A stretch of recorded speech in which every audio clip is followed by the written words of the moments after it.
नमस्कार दोस्तों, आप सभी का A1 नौकरी में स्वागत है। ये हमारा फिज़िक्स का सेकंड MCQ क्लास है। इससे पहले हम लोगों ने एक वीडियो जो है कि ऑलरेडी हमने अपलोड कर चुके हैं, जिसका टॉपिक था हमारा यूनिट्स एंड मेजरमेंट।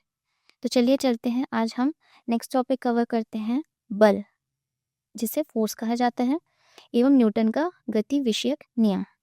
ओके, तो चलिए चलते हैं हम अपने फर्स्ट क्वेश्चन की ओर। तो ये है हमारा फर्स्ट क्वेश्चन आज का। गति मोशन का अध्ययन भौतिकी की किस शाखा के अंतर्गत किया जाता है? फर्स्ट ऑप्शन है मैकेनिक्स, सेकंड है प्रकाश की ऑप्टिक्स, थर्ड है आधुनिक भौतिकी मॉडर्न फिजिक्स, फोर्थ है ऊष्मागतिकी जिसे कहते हैं थर्मोडायनामिक्स। ओके, तो सबसे पहले हम समझ लेते हैं कि मोशन होता क्या है। जब कोई ऑब्जेक्ट को हम किसी जब हम कोई किसी ऑब्जेक्ट को जब हम किसी ऑब्जेक्ट को, है ना, उसके समय के साथ में उसका अगर पोजीशन चेंज करते हैं तो उसी को ही कहते हैं हम क्या, मोशन। फॉर एग्जांपल, अगर हमारे पास कोई बॉल है और हम उस बॉल को फेंक रहे हैं एक किसी डायरेक्शन पे, और वो कुछ टाइम के बाद में जो है कि वो एक पोजीशन पे दूसरी जगह पे पहुंच जाता है। ओके, तो ये जो बॉल है वो क्या हो रहा है कि एक पर्टिकुलर टाइम पे वो अपना पोजीशन चेंज कर रहा है। पहले वो यहाँ था, अब वो कहाँ पहुंच गया है, दूसरी जगह पे। तो ये एक पर्टिकुलर टाइम के अंदर हो रहा है, इसीलिए जो है कि ये इसे कहा जाता है मोशन। ओके, तो इसका जो आंसर होगा वो होगा हमारा यांत्रिकी, मीन्स मैकेनिक्स। ओके, तो चलिए चलते हैं हम अपने नेक्स्ट क्वेश्चन की ओर।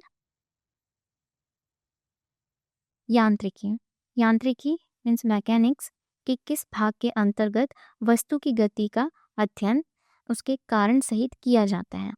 तो इसका जो फर्स्ट ऑप्शन है वो है डायनामिक्स मैकेनिक्स, सेकंड है काइनेमेटिक मैकेनिक्स, थर्ड है स्टैटिक्स मैकेनिक्स, और फोर्थ है हमारा इनमें से कोई नहीं।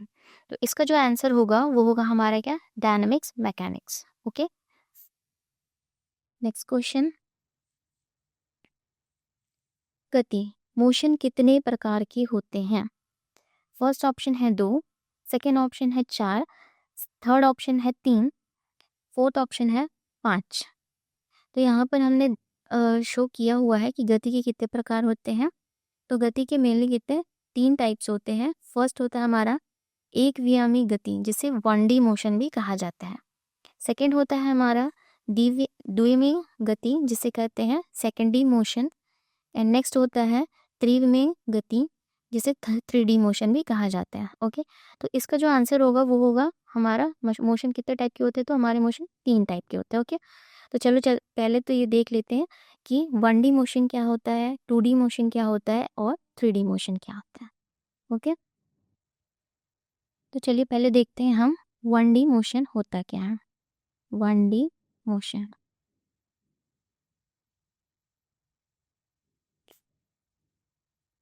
जैसे कि अगर हम मोशन ऑफ अ कार, है ना, अगर हम लोग कार के मोशन को लेते हैं, जैसे कि अगर हम मोशन ऑफ कार लेते हैं, तो देखिए जो कार होता है वो क्या होता है, रोड पे सिर्फ एक ही डायरेक्शन पे जो है कि मूव करेगा, है ना। तो अगर जब कोई भी चीज़ अगर सिर्फ और सिर्फ एक ही डायरेक्शन में अगर मूव करती है तो उसे हम कहते हैं क्या, 1D मोशन। ओके, नेक्स्ट हम देखते हैं क्या, 2D मोशन। 2D मोशन क्या होगा, तो मोशन ऑफ प्लैनेट, एग्जाम्पल के लिए हम लेते हैं क्या, मोशन ऑफ प्लैनेट। अब देखिए, समझिए थोड़ा कि मोशन ऑफ प्लैनेट होता कैसे है 2D मोशन में। तो जैसे कि हमारे पास ये सन है, सन के चारों ओर हमारा अर्थ जो है कि उसके राउंड लगाता है। ओके, तो जो अर्थ है वो अपने एक्सिस में भी क्या होगा, रोटेट करेगा, साथ ही साथ क्या करेगा, वो सन के चारों ओर घूमेगा भी। तो देखो यहाँ पर क्या हो रहा है कि जो अर्थ है वो 2 टाइप के मोशन एक साथ कर रहा है। एक तो खुद के एक्सिस में भी कर रहा है, साथ ही साथ क्या कर रहा है, वो सन के चारों ओर घूम रहा है। तो ये होता है हमारा क्या, 2D मोशन। ओके, नेक्स्ट होता है हमारा क्या, 3D मोशन। 3D मोशन क्या होगा, तो इसमें हम लेते हैं example, motion of bird in the sky. तो motion of a bird in the sky, इसमें ये होता है कि जो बर्ड होता है, बर्ड, वो जो है कि स्काई में, जैसे मतलब आसमान में, वो जो है कि कहीं पे भी जा सकता है। उसका कोई, बर्ड का कोई भी रेस्ट्रिक्शन नहीं होता है कि वो सिर्फ़ और सिर्फ़ एक ही डायरेक्शन पे जाएगा, है ना? तो इस पे कोई भी एक पर्टिकुलर डायरेक्शन नहीं होता है। बर्ड जो है कि कहीं पे भी मूव कर सकता है उस स्पेस में। तो ये होता है हमारा क्या, 3D मोशन। ओके? तो यहाँ पर हमारे सारे मोशंस कंप्लीट होते हैं, मोशंस के टाइप। ओके? चलिए चलते हैं नेक्स्ट क्वेश्चन पे। यहाँ पर हम लोगों ने अलग-अलग टाइप के मोशंस दिखा रखे हैं। पहला है हमारा वाइब्रेटरी मोशन है, सेकंड है लीनियर मोशन, थर्ड है हमारा कर्वलिनियर मोशन, नेक्स्ट है ऑसिलेटरी मोशन, नेक्स्ट है सर्कुलर मोशन और फिर rotatory motion. Okay, next question है हमारा रेखीय गति, रेक्टिलिनियर मोशन गति के किस प्रकार के अंतर्गत शामिल है? पहला एक व्यामी गति 1D मोशन, सेकंड द्विमीय गति 2D मोशन, सी त्रिविमीय गति 3D मोशन, नेक्स्ट है इनमें से कोई नहीं। तो चलिए पहले हम समझते हैं कि रेखीय गति रेक्टिलिनियर मोशन होता क्या है। रेक्टिलिनियर मोशन का मतलब ये होता है कि कोई भी ऑब्जेक्ट अगर एक ही डायरेक्शन पे अगर मूव करता है तो वो होता है हमारा क्या, रेक्टिलिनियर मोशन। फॉर एग्जांपल अगर कोई एक व्यक्ति है, वो रास्ते पे चल रहा है, तो वो एक पर्टिकुलर किसी डायरेक्शन में ही जाएगा, है ना? तो इसी को ही बोलते हैं क्या, 1D मोशन। जैसे मैंने पहले वाले स्लाइड में बताया है आपको कि 1D मोशन मीन्स क्या होता है कि एक ही डायरेक्शन पे जब हम मूव करते हैं तो उसे कहते हैं क्या, 1D मोशन, और उसी का ही दूसरा नाम होता है रेक्टिलिनियर मोशन। ओके, हिंदी में कहते हैं क्या, रेखीय गति। तो यहाँ पे बोला गया है किसी वस्तु का एक ही अक्ष पर गति करना एक वियमी गति कहलाता है। जैसे मैंने एक एग्जाम्पल यहाँ पर दे रखा है, दूसरा एग्जाम्पल यहाँ पर है हमारे पास कि कार का सड़क पर गति करना। ठीक है, तो हमारा इसका आंसर क्या होगा रेक्टिलिनियर मोशन का, तो वो होगा हमारा क्या, एक वियमी गति मीन्स 1D मोशन। तो चलिए हम चलते हैं नेक्स्ट क्वेश्चन की ओर। ये एक और एग्जांपल दिया हुआ है यहाँ पर, जैसे कि अगर ये ट्रेन है, ट्रेन जो है कि एक पर्टिकुलर डायरेक्शन में ही जो है कि मूव करते हैं। तो ये हमारा एग्जांपल है किसका, 1D मोशन का। ओके, जिसे रेखीय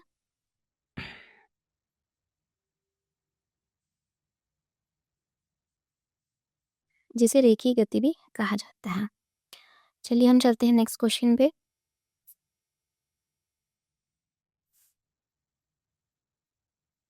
किसी वस्तु के द्वारा तय की गई दूरी, डिस्टेंस, हमेशा कैसी होती है? तो पहला ऑप्शन है हमारा ऋणात्मक, नेगेटिव, सेकंड है हमारा धनात्मक, पॉजिटिव, थर्ड है हमारा शून्य, ज़ीरो, नेक्स्ट ऑप्शन है हमारे पास ए एंड बी दोनों। तो जो हमारे डिस्टेंस जो जो हमारा डिस्टेंस होता है वो हमारा पॉजिटिव होता है, मीन्स धनात्मक होता है। ठीक, डिस्टेंस कभी भी नेगेटिव नहीं होता, ना कभी ज़ीरो होता है, ये हमेशा कैसा होता है, पॉजिटिव होता है। साथ ही साथ जो हमारा डिस्टेंस होता है वो हमारा क्या, कौन सा राशि होता है, ये हमने जो है कि पहले वाले वीडियोज़ में बता रखा है कि जो डिस्टेंस होता है वो हमारा अदिश राशि होता है। इंग्लिश में कहते हैं इसे scalar. Okay, scalar, scalar means क्या होता है, मैंने बताया था कि मैग्नीट्यूड जो है कि उसमें होता है बट डायरेक्शन जो है कि उसमें नहीं होता है। ओके, तो ये इसका आंसर है क्वेश्चन नंबर 5 का। नेक्स्ट चलते हैं हम नेक्स्ट क्वेश्चन पे। किसी वस्तु द्वारा एक नियमित समय में किया गया विस्थापन को उस वस्तु का डैश कहते हैं। तो पहला ऑप्शन है हमारा चाल मीन्स स्पीड, सेकंड है त्वरण एक्सेलरेशन, नेक्स्ट है वेग वेलोसिटी, नेक्स्ट नेक्स्ट ऑप्शन है हमारा औसत चाल एवरेज स्पीड। ओके, तो इसका जो राइट आंसर होगा वो होगा हमारा वेग मीन्स वेलोसिटी। वेलोसिटी का जो ऐसा यूनिट होता है है ना, वो होता है हमारा क्या, मीटर पर सेकेंड, मीटर पर सेकेंड, जो कि कैसी राशि होती है, सदिश राशि। सदिश राशि अभी मैंने बताया है, अभी जस्ट ऊपर वाले क्वेश्चन में मैंने अदिश राशि बताया था, जिसमें क्या होता है, मैग्नीट्यूड होता है बट डायरेक्शन नहीं होता है। और सदिश राशि में क्या होता है, मैग्नीट्यूड भी होता है एज वेल एज डायरेक्शन भी होता है।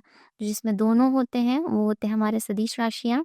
ओके, जो वेलोसिटी होता है वो पॉजिटिव भी हो सकता है, नेगेटिव भी हो सकता है, और ये ज़ीरो भी हो सकता है। ओके, और जो वेग का जो फॉर्मूला जो होता है वो क्या हो सकता है, होता है हमारा विस्थापन अपॉन में समय।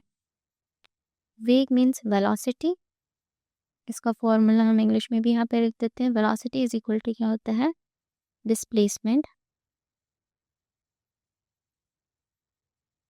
Upon time. Okay, next question चलते हैं हम। ओके, यहाँ पर स्पीड और वेलोसिटी के बारे में दे रखा है कि स्पीड जो है, how fast you can travel.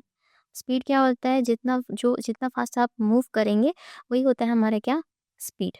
Okay, velocity मतलब क्या होता है, तो speed in a given direction, जब हम स्पीड को एक पर्टिकुलर डायरेक्शन में जब हम मूव कराते हैं तो वो होता है हमारा क्या, वेलोसिटी। ओके, नेक्स्ट क्वेश्चन है, पृथ्वी की सतह से तिरछा फेंके गए किसी वस्तु का पृथ्वी के केंद्र की और घुमावदार पथ पर गति किस प्रकार की गति है। ओके, फर्स्ट ऑप्शन है हमारा प्रक्षेपीय गति, प्रोजेक्टाइल मोशन। सेकंड है वित्तीय गति, सर्कुलर मोशन। थर्ड है हमारा रेखीय गति, रेक्टिलिनियर मोशन। नेक्स्ट है हमारा दोलन गति, ऑसिलेटरी मोशन।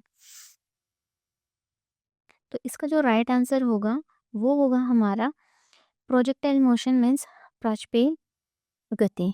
ओके, तो पहले तो समझ लेते हैं कि ये सारे जो भी ऑप्शंस में दे रखे हैं उन मोशन को जो है कि हम पहले समझ लेते हैं। ठीक है, प्रोजेक्टाइल मोशन क्या होता है, ठीक, तो जैसे कि अगर हमारे पास अगर कोई चीज़ है, जैसे कि यहाँ पर आप देख रहे हैं नीचे, तो ये एक हमारे पास फुटबॉल है, जिससे ये एक व्यक्ति है जो उसे पैर से लात मार रहा है, और देखना है इस जो फुटबॉल का जो मोशन है वो कैसे हो रहा है, वो ऊपर जा रहा है, और एक पर्टिकुलर टाइम के बाद में वो क्या हो रहा है, वो जो बॉल है नीचे आ रहा है, किसके साइड पे, तो अर्थ की तरफ।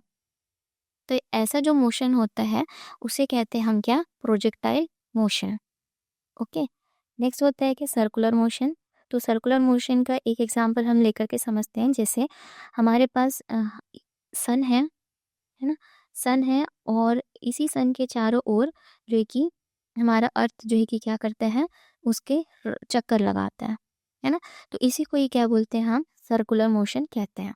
और रेक्टिलिनियर मोशन हम लोगों ने पहले ही देखा है कि अगर कोई व्यक्ति रास्ते किसी रोड पे जा रहा है ना, एक पर्टिकुलर डायरेक्शन पे जाता है, तो उसे कहते हैं हम रेक्टिलिनियर मोशन। और ऑसिलेटरी मोशन किसे कहते हैं, जैसे अगर हमारे पास पेंडुलम है ना, पेंडुलम है, तो वो जो पेंडुलम है वो क्या करता है, मूव करता है, एक थोड़ी दूर इस साइड जाएगा, और फिर अगेन वो अपने उसी पोजीशन में आएगा, फिर इस साइड मूव करेगा, फिर अगेन जो है कि वो अपने पोजीशन में वापस आएगा। तो ये जो प्रोसेस है वो कंटिन्यू जो है कि चलते रहेगा, तो इसे कहते हैं हम क्या, ऑसिलेटरी मोशन। ओके, तो चलिए चलते हैं अब हमारे नेक्स्ट क्वेश्चन की ओर।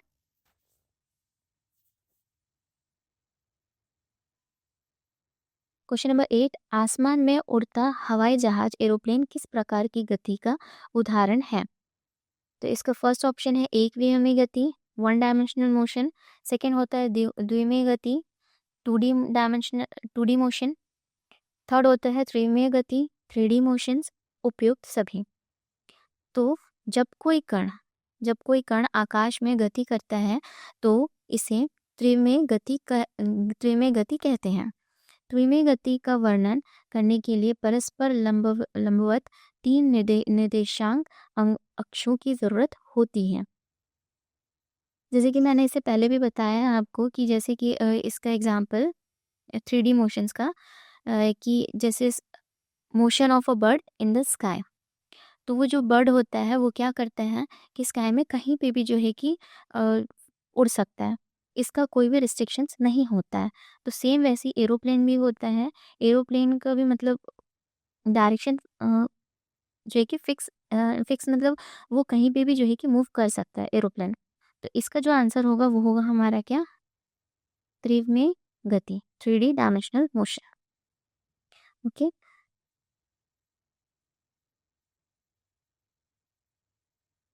3D मोशंस को जो है कि हम एक्स एक्सिस और वाई एक्सिस और जो है कि जेड एक्सिस के बीच में जो है कि हम लोग शो कर सकते हैं।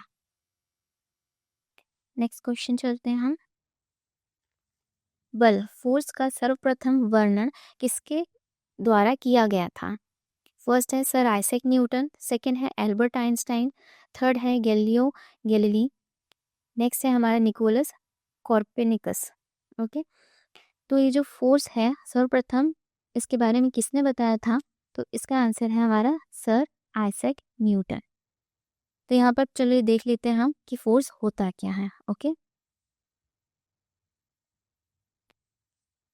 फोर्स जब किसी वस्तु के ऊपर बाह्य हस्तक्षेप के द्वारा उसकी स्थिति, आकार और दिशा में परिवर्तन होता है तो उस हस्तक्षेप को ही बल कहते हैं। फॉर एग्जाम्पल, अगर हमारे पास कोई बॉक्स रखा हुआ है, उस बॉक्स को हम क्या कर रहे हैं कि फोर्स लगाकर जो है कि हम उसका प्लेस चेंज कर रहे हैं, यहाँ से लेकर के वो जो है कि थोड़े टाइम पे यहाँ पे आ जाता है। ओके, तो अगर हम उसकी स्थिति को चेंज कर रहे हैं या फिर हम उसके आकार को चेंज कर रहे हैं या फिर उसका डायरेक्शन ही हम चेंज कर रहे हैं, है ना, किसी भी ऑब्जेक्ट का या फिर किसी भी वस्तु का, तो उसे कहते हैं हम क्या, फोर्स। Okay, next question. किसी वस्तु पर लगने वाला बल फोर्स कितने प्रकार के होते हैं? फर्स्ट ऑप्शन है 3, सेकंड है 4, थर्ड है 2, नेक्स्ट है फोर्थ 5। तो यहाँ पर फोर्स हमारे कितने प्रकार के होते हैं? तो 2 टाइप के होते हैं। एक होता है कॉन्टैक्ट फोर्स, नेक्स्ट होता है हमारा क्या, नॉन कॉन्टैक्ट फोर्स। ओके, तो इसका जो आंसर होगा वो होगा हमारा राइट आंसर 2। नेक्स्ट क्वेश्चन की ओर चलते हैं। यहाँ पर बहुत सारे कॉन्टैक्ट फोर्स के एग्जांपल दे रखे हैं, जैसे फ्रिक्शनल फोर्स हो गया, स्प्रिंग फोर्स हो गया, मस्कुलर फोर्स हो गया, तो ये सारे हमारे कॉन्टैक्ट फोर्स हैं। और नॉन कॉन्टैक्ट फोर्स होता है हमारे क्या, magnetic force, gravitational force, electrostatic force. Contact force और नॉन कॉन्टैक्ट फोर्स का मतलब ये होता है कि ऑब्जेक्ट जो है कि जब एक दूसरे के कांटेक्ट में होते हैं, ओके, तो उसे कहते हैं क्या, कांटेक्ट फोर्स। फॉर एग्जांपल, यहाँ पर देख रहे होंगे आप, ये ये जो दो ऑब्जेक्ट है हमारा, है ना, ये और ये दोनों कैसे है, कांटेक्ट में है। सेम वैसे यहाँ पर भी वो कांटेक्ट में है। यहाँ पर एक लड़का जो है कि अ, यहाँ पर ये लड़का जो है कि इस ऑब्जेक्ट के साथ में जो है कि कांटेक्ट में है, तो इसीलिए ये भी जो है कि हमारा कांटेक्ट फोर्स का एक एग्जांपल है। नेक्स्ट देखते हैं हमारा ये मैग्नेटिक फोर्स। यहाँ पर आप देख रहे हैं ये कुछ ऑब्जेक्ट जो है कि नीचे हैं और ये जो हमारा मैग्नेट है ये ऊपर है, बट इनके बीच में कोई भी कांटेक्ट नहीं है, तो इसीलिए ये नॉन कांटेक्ट फोर्स का एग्जांपल है। सेम चीज़ ये हो रहा है यहाँ पर, ये देखिए कि ये लीव्स है हमारे और ये है हमारा एप्पल, इनके बीच में कोई भी कांटेक्ट नहीं है, इसीलिए ये भी क्या है, नॉन कांटेक्ट फोर्स। यहाँ पर आप देख रहे हैं कि एक बलून है और यहाँ पर कुछ पेपर्स रखे हुए हैं और बट इनके बीच में भी क्या है, कोई भी कांटेक्ट नहीं है, इसीलिए ये हमारा क्या है, नॉन कांटेक्ट फोर्स है। ओके, तो ये हो गया हमारा इसका एग्जांपल। नेक्स्ट क्वेश्चन चलते हैं। गति के किस नियम को क्रिया प्रतिक्रिया का नियम, लॉ ऑफ एक्शन रिएक्शन कहा जाता है? गति का प्रथम नियम, गति का द्वितीय नियम, गति का तीसरा नियम, गति का चौथा नियम। तो इसका जो राइट आंसर होगा वो होगा हमारा क्या, गति का तीसरा नियम। ओके, तो चलिए देखते हैं पहले थर्ड लॉ ऑफ मोशन कहता क्या है। प्रत्येक क्रिया के बराबर उसके विपरीत दिशा में प्रतिक्रिया कार्य कहलाती है। ओके, जो जो थर्ड लॉ होता है वो तो आप सभी को पता ही होगा कि every action has an equal and opposite reaction. वही है ये न्यूटन्स का थर्ड लॉ। जैसे कि यहाँ पर एक व्यक्ति है और वो जो है कि बोट से इस साइड जा रहा है। देखो जैसे ही अगर वो इस साइड जाता है तो अपने पैर से जो है कि क्या करता है, इस बोर्ड पे जो है कि फोर्स लगाता है। ठीक है, तो यहाँ पर जो है कि हमें दिख रहा होगा आपको, आप सभी लोगों को, कि यहाँ पर न्यूटन्स का थर्ड लॉ जो है कि शो होता है। ओके, नेक्स्ट क्वेश्चन चलते हैं हम।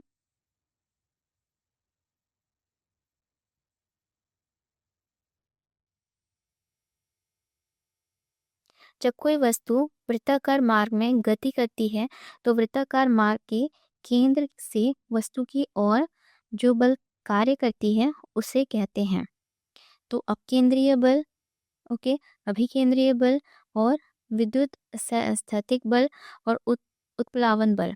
ओके, तो इसका जो आंसर होगा हमारा, वो होता है हमारा क्या, सेंट्रीफ्यूगल फोर्स।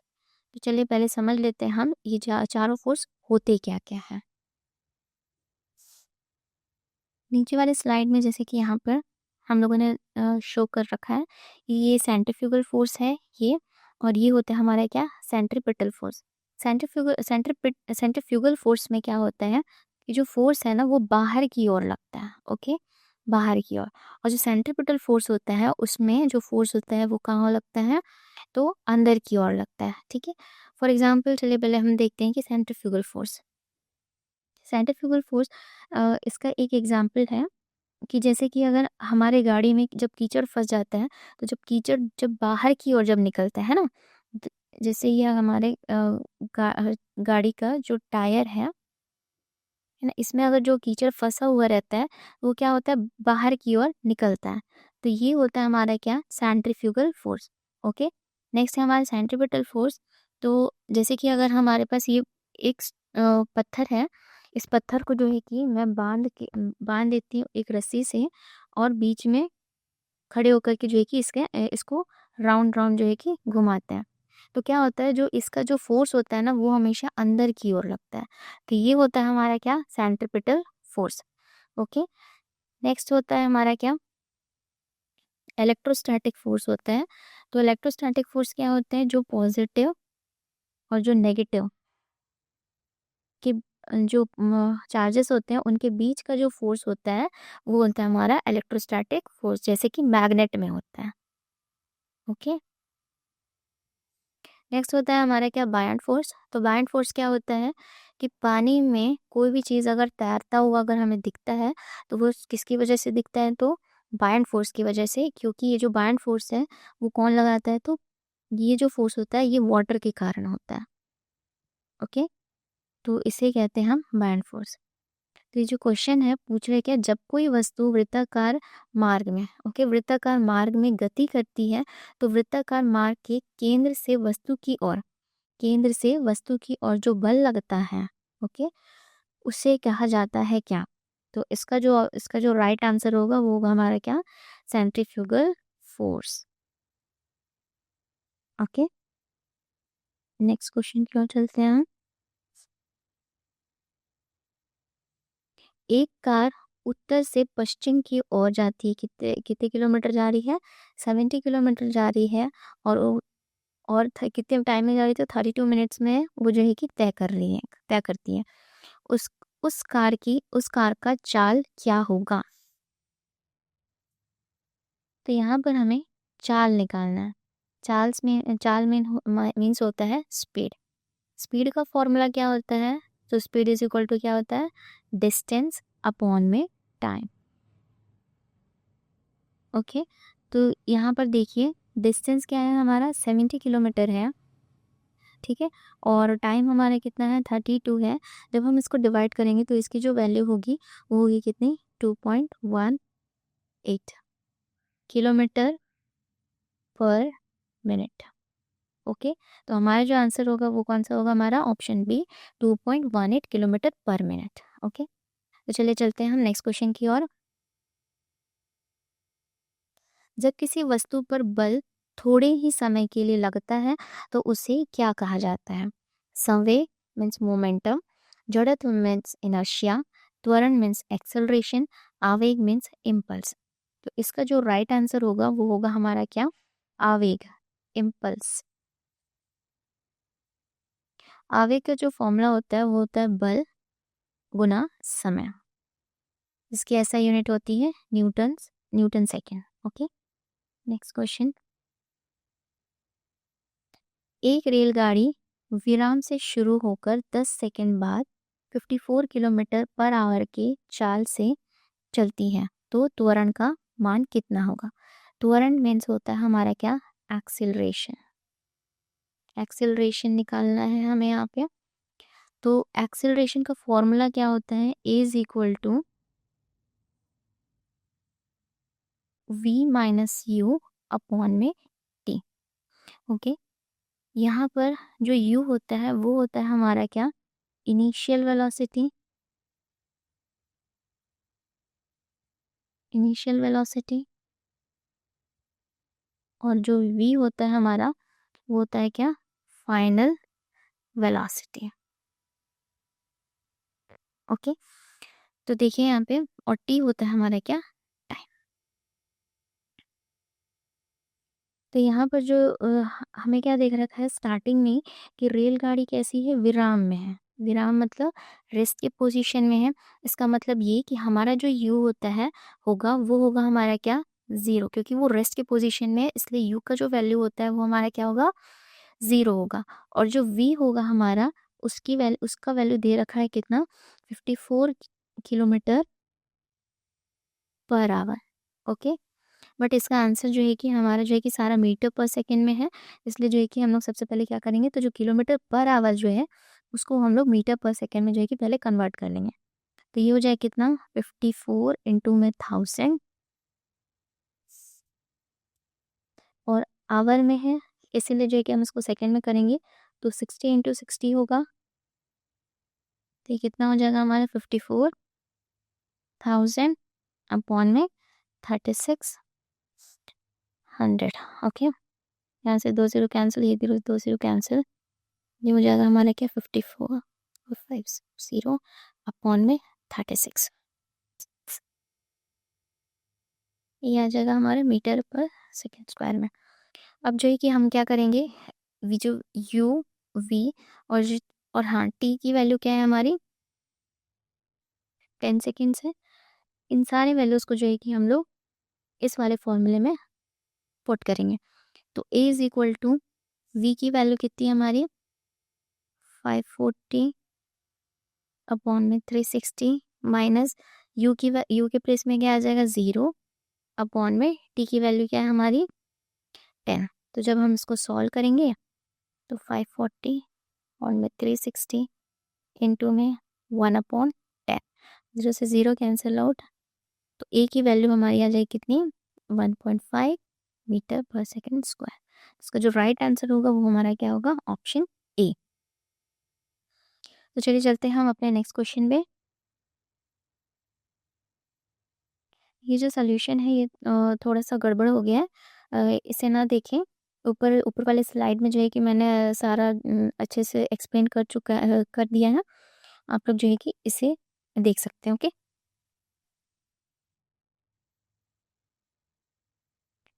Question number 16।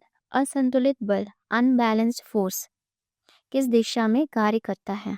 वस्तु के खिसकने की दिशा में, वस्तु के खिसकने की विपरीत दिशा में, वस्तु के दोनों दिशा में, और इनमें से कोई नहीं। तो इसका जो राइट आंसर होगा वो होगा क्या? वस्तु के खिसकने की दिशा में। तो इसका डेफिनेशन हम देख लेते हैं। अनबैलेंस फोर्स मीन्स असंतुलित बल का जब किसी वस्तु पर लगने वाले बलों का परिणामी बल शून्य ना हो तो उन्हें असंतुलित बल कहते हैं। इसका एग्जाम्पल जो है कि मैं अच्छे से समझाती हूँ नेक्स्ट वाली स्लाइड पे। ये यहाँ देखिए, यहाँ पर क्या हो रहा है कि एक रस्सी को जो है कि दो व्यक्ति खींच रहे हैं। एक तरफ लग रहा है 50 न्यूटन का फोर्स और एक तरफ लग रहा है हमारा 30 न्यूटन का फोर्स। तो एक तरफ देख रहे होंगे कि ज़्यादा फोर्स लग रहा है और एक तरफ जो है कि कम फोर्स लग रहा है। तो अनबैलेंस फोर्स यही होता है कि इक्वल फोर्स ना लग करके एक जगह ज़्यादा लगता है, एक जगह कम लगता है, तो उसे कहते हैं क्या? Unbalanced force. ओके, चलिए चलते हैं नेक्स्ट क्वेश्चन की ओर। गति के पहले नियम को और किस नाम से जाना जाता है? घर्षण का नियम, जड़त्व का नियम, संवेग का नियम, गुरुत्वाकर्षण का नियम। तो इसका जो आंसर होगा वो क्या होगा? जड़त्व का नियम। तो गति का जो प्रथम नियम होता है वो क्या कहता है? यदि कोई वस्तु है ना गतिशील में है या फिर विराम अवस्था में है तो वह तब तक उसी अवस्था में रहेगी जब तक उस पर कोई बाह्य बल ना लगाया गया हो। ओके, तो चलिए समझते हैं पहले कि यहाँ पर बोला क्या गया है। जैसे कि अगर कोई ऑब्जेक्ट है ना, अगर कोई ऑब्जेक्ट मोशन में है ना, तो उसे रोकने के लिए क्या करेंगे हम लोग? बाहर से एक एक्सटर्नल फोर्स अप्लाई करेंगे, जिसके कारण क्या होगा? वो ऑब्जेक्ट मूव कर रहा था, अब क्या करेगा वो स्टॉप हो जाएगा। ठीक है। या तो फिर अगर कोई ऑब्जेक्ट पहले से ही रेस्ट के पोजीशन में है और अगर हमें उसे जो है कि मूव कराना है तो क्या करेंगे हम लोग? उसको एक्सटर्नल फोर्स अप्लाई करेंगे, जिसके कारण वो क्या करेगा? मूव करेगा। ठीक है। तो यही होता है हमारा क्या? गति का प्रथम नियम। यदि कोई वस्तु गतिशील है, मतलब अगर कोई ऑब्जेक्ट मोशन में है तो उसको स्टॉप करने के लिए तो हम लोग क्या करेंगे? बाह्य बल का प्रयोग करेंगे, मीन्स एक्सटर्नल फोर्स का यूज करेंगे। या फिर अगर कोई ऑब्जेक्ट हमारा विराम अवस्था में मीन्स रेस्ट की पोजीशन में है और अगर उसको मूव कराना है तो किसका किसका यूज़ करेंगे हम? एक्सटर्नल फोर्स का, बाह्य बल का। तो दोनों ही चीज़ों में क्या कर रहे हैं हम? बाह्य बल का यूज़ कर रहे हैं। तो यही होता है हमारा क्या? गति का प्रथम नियम। ओके, नेक्स्ट क्वेश्चन चलते हैं 18वां। रॉकेट किसके सिद्धांत पर कार्य करता है? फर्स्ट ऑप्शन है ऊर्जा संरक्षण, सेकंड है द्रव्यमान संरक्षण, थर्ड है संवेग संरक्षण, नेक्स्ट है हमारा इनमें से कोई नहीं। तो जो रॉकेट है वो किसके सिद्धांत में चलता है? तो संवेग संरक्षण के सिद्धांत में चलता है। ओके, नेक्स्ट क्वेश्चन है हमारा, किसी वस्तु का जड़त्व निर्भर करता है वस्तु के गुरुत्व केंद्र पर, नेक्स्ट है वस्तु के द्रव्यमान पर, नेक्स्ट है गुरुत्वीय त्वरण पर और नेक्स्ट लास्ट है वस्तु के आकार पर। तो इसका जो राइट आंसर है वो है वस्तु के द्रव्यमान पर।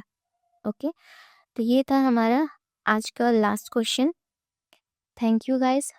अगर सबको मेरा वीडियो अगर अच्छा लगे तो प्लीज़ लाइक करें, शेयर करें और सब्सक्राइब करें। Thank you.